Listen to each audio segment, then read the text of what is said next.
Olá pessoal, tudo bem com vocês? Bem-vindos a mais uma aula de História. Eu sou a professora Zilmar e eu sei que vocês estão morrendo de saudade. Bom, galera, hoje a aula é o quê? Hoje a aula é de revisão geral da unidade 1. A sua prova está se aproximando e hoje nós vamos revisar tudo que nós vimos nessa unidade 1. Está preparado? Espero que sim! Então vamos lá, na tela, por favor. Bom, pessoal, hoje nós vamos fazer a revisão geral da unidade 1. Hoje nós vamos falar sobre a crise do antigo regime e a consolidação da sociedade burguesa. Nós vamos falar sobre o socialismo utópico, científico e o anarquismo. Nós vamos falar também sobre o imperialismo do século XIX e a partilha da Ásia e da África. Nós vamos falar também do colonialismo, racismo científico e dominação cultural. E também sobre ciência, positivismo e ideologias do progresso. Então vamos lá começar na unidade 2, quer dizer, na aula 2, né, galera? Hoje nós vamos falar sobre a crise do antigo regime e a consolidação da sociedade burguesa. Nós vamos falar sobre as contradições do antigo regime, a burguesia e o liberalismo, as revoluções políticas e ruptura com a ordem estamental, e a consolidação da sociedade burguesa e a redefinição das relações sociais e econômicas. Bom, galera, nessas últimas aulas, nós vimos que o antigo regime, que é o absolutismo, o que é o absolutismo mesmo? Isso mesmo, é quando o poder era absoluto, e esse poder absoluto pertencia aos reis. E no antigo regime, onde o poder era absoluto dos reis, era dividida a sociedade em 3 ordens ou estamentos, que hoje se chama classe social. A primeira ordem é o clero, lembra? Que é os membros da igreja. O segundo estado ou estamento era a nobreza, que é representado pelos reis e por todos os nobres daquela sociedade. E o terceiro estado, que é o estado que é mais explorado, o estado que é explorado pelo primeiro estado e pelo segundo estado, clero e nobreza. E esse terceiro estado, ele vai ser formado pelos burgueses e também pelos camponeses. Lembrando que esse terceiro estado, pessoal, eles não têm privilégios, eles pagam muitos impostos, coisa que o clero e a nobreza não pagam. Então, por isso que eles vão ser extremamente explorados. E aí o estado absolutista sustentava essa ordem. No entanto, crises fiscais, guerras constantes e dificuldades de arrecadação enfraqueceram essa estrutura. Então, o antigo regime, ou seja, o absolutismo, já não respondia às transformações econômicas e culturais em curso, abrindo caminho para rupturas revolucionárias. E essas rupturas, pessoal, elas vão acontecer graças ao quê? Graças a essa nova classe que está vindo aí, que é a burguesia. Lembra que a burguesia, ela vai surgir quando as fábricas surgem. Primeiramente vem os burgos, e daí vem a palavra burguesia. Esses burgueses eram pequenos comerciantes, e com o surgimento das fábricas, pessoal, vai vir a burguesia, que vai ser essa classe. Quem que é a burguesia mesmo? Sim, pessoal, são os donos dos meios de produção. Bom, embora essa burguesia acumulasse riqueza, ela vai permanecer excluída dos privilégios. Então a burguesia vai ganhar muito dinheiro, mas ela não vai ter privilégio, ela não vai ter voz, ela não vai participar da política. Então essa burguesia vai querer cada vez mais esse poder que está somente nas mãos do rei. Então o poder passou a ser concebido como expressão de vontade coletiva, ainda que restrito a determinados grupos sociais. E apesar de defender liberdade e direitos, o liberalismo conviveu com exclusões significativas, como a manutenção da escravidão e do colonialismo. Bom, pessoal, quando surge aí a burguesia, vai vir também o liberalismo, que vem da palavra liberdade. Esse liberalismo, ele vai ser fundamental para acabar com o antigo regime, para acabar com o absolutismo que estava nas mãos dos reis. E aí nós vamos ter revoluções que vão ajudar e ruptura com essa ordem estamental. O que é essa ordem estamental? São aqueles 3 estamentos, o clero, a nobreza e também a burguesia. Bom, a ideia de que a soberania pertence ao povo transformou profundamente a legitimidade do poder. A Revolução Francesa tornou-se símbolo desse processo de transformação política. A ruptura com a ordem estamental não eliminou todas as desigualdades, mas inaugurou um novo horizonte político. Então, pessoal, com a Revolução Francesa, que foi uma revolução burguesa, você está lembrado? Então, graças a essa revolução, agora o povo tem isso aqui, que é a soberania, ou seja, o poder emanando do povo. É a Revolução Francesa que vai acabar com o absolutismo e a partir dessa revolução é que vai transformar toda a Europa e depois o mundo. Dito isto, nós vamos continuar agora com a aula 7, que é sobre o socialismo utópico, científico e o anarquismo, que nós vamos falar sobre a questão social do século XIX, o socialismo utópico, o socialismo científico e o anarquismo. Bom, pessoal, nas últimas aulas nós falamos o quê? Nós falamos que com a Revolução Industrial surgiu aí várias desigualdades sociais. E essas desigualdades sociais, elas vão ser alimentadas por um novo sistema econômico que é o capitalismo. E aí, para bater de frente com o capitalismo, vai surgir novas teorias. E uma dessas teorias aqui vai ser o socialismo utópico, lembra? Socialismo utópico, utopia é um sonho. Então é uma ideologia que talvez não possa se tornar realidade. Então o que foi esse socialismo utópico, pessoal? Foi uma das primeiras formas de crítica ao capitalismo. Então, eles vão defender a ideia de que a sociedade ela poderia ser reorganizada com base na igualdade, na solidariedade e na cooperação entre as pessoas. Se o capitalismo ele gera desigualdade, no socialismo essa desigualdade vai desaparecer, porque as pessoas agora elas vão ser iguais, pessoal. Elas vão ser solidárias e não vai mais haver essa exploração do burguês e o proletariado. Porém, apesar de boas essas intenções, essas propostas vão ser consideradas poucas realistas. Então, assim, quem vai criticar o socialismo utópico vai vir o socialismo científico. Esse socialismo científico, ele vai ser pautado na ciência. Ele vai trazer argumentos que vão dar base para chegar ao fim dessa desigualdade, mas de uma maneira realista. Então, o socialismo científico, ele foi desenvolvido pelo Karl Marx e pelo Friedrich Engels. Falei para vocês nas últimas aulas que eles eram amiguíssimos, certo? Então, diferente dos utópicos, eles vão buscar analisar a sociedade de forma mais profunda. Então, o objetivo do socialismo científico era acabar com a exploração e construir uma sociedade sem classes sociais. Marx afirmava que a sociedade capitalista é marcada pela luta de classes. Bom, vocês estão lembrados lá nas últimas aulas que eu falei que esse socialismo utópico, ele vai dizer o quê? Que é possível sim chegar ao fim da desigualdade, da exploração, mas de uma maneira pacífica. Já o socialismo científico, não. Ele fala que não tem como nós fazermos uma revolução, acabar com esse capitalismo, acabar com a desigualdade, se a gente não fizer uma revolução onde todo mundo possa se unir e tomar esse poder. Então, diferentemente dos utópicos, a revolução contra o capitalismo não vai ser de maneira pacífica no socialismo científico. Nós vamos ter que fazer o quê? Nós vamos ter que nos unir, pegar as armas e a luta, pessoal, lutar e não esperar sentado, certo? Vamos continuar.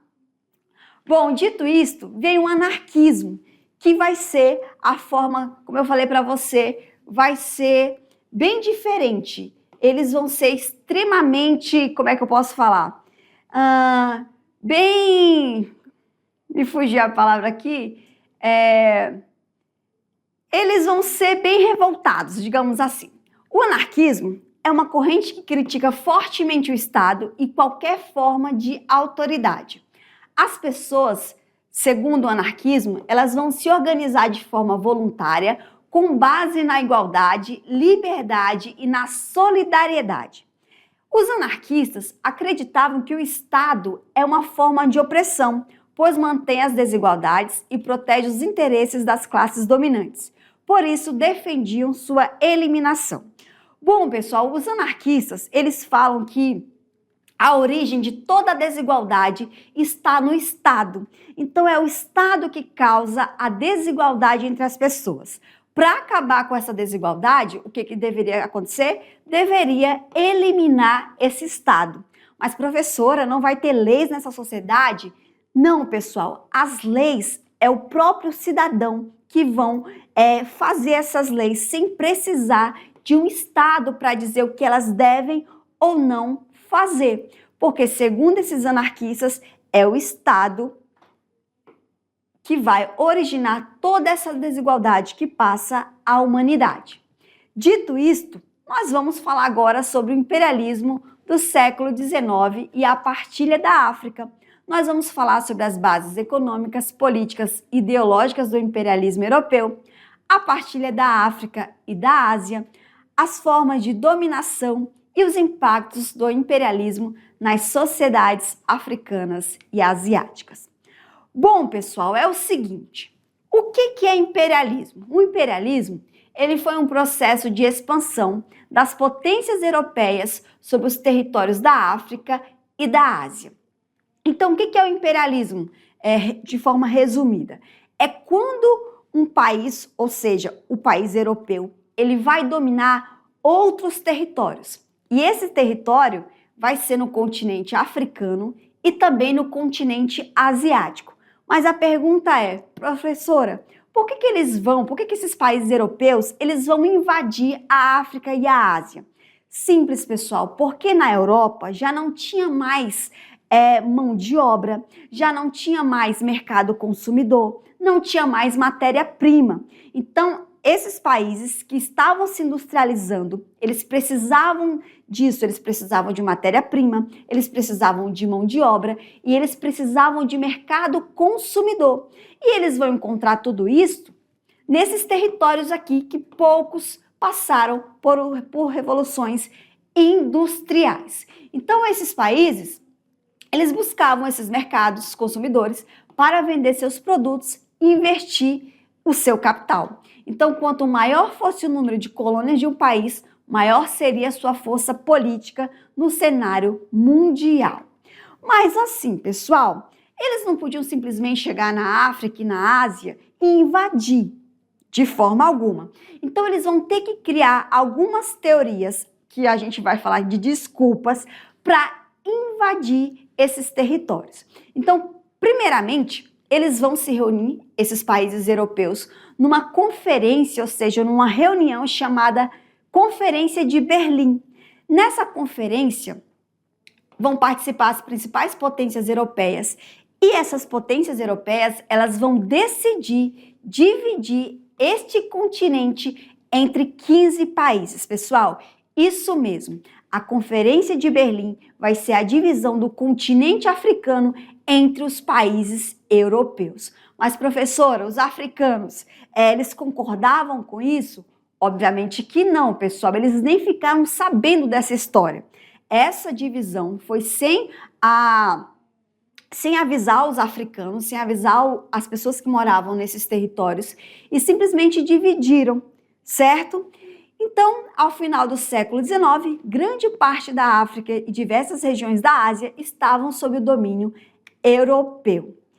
E aí, aqui nós vamos ter as formas de dominação.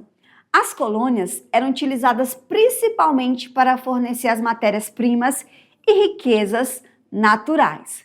Nas colônias, o poder político era exercido pelos governadores europeus e os europeus buscavam impor sua cultura, religião e a língua às populações colonizadas. Muitas tradições e culturas locais foram desvalorizadas ou reprimidas. Pessoal, quando ocorreu essa divisão do continente africano, cada país europeu vai ficar com um território da África. E aí, quando esses países eles vão invadir esses territórios, eles vão impor a sua cultura, eles vão impor a sua religião e a sua língua.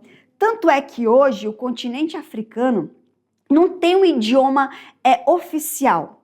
Depende do país que você vai. Por quê? Porque como foi dividido em vários países, então os povos eles foram misturados. Então hoje na África você tem países que falam português, o inglês, o holandês, o espanhol, devido a esse imperialismo, essa colonização aqui no século XIX.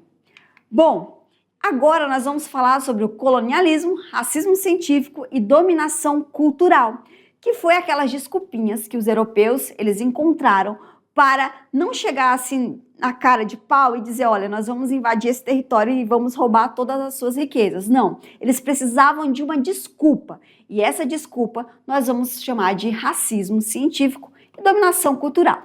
Colonialismo europeu e a consolidação dos impérios ultramarinos, racismo científico e teorias de hierarquização racial do século XIX, dominação cultural, etnocentrismo e imposição dos valores europeus e resistências culturais e impactos sociais do colonialismo. Bom, pessoal, entre o século XIX e o século XX, as potências europeias expandiram seu domínio sobre os territórios da África, Ásia e a Oceania. Essa expansão ocorreu porque as nações industrializadas buscavam matéria-prima, mercado consumidor e novas áreas para os investimentos. O colonialismo não foi apenas uma ocupação territorial, mas também um sistema de exploração econômica, controle político e dominação cultural.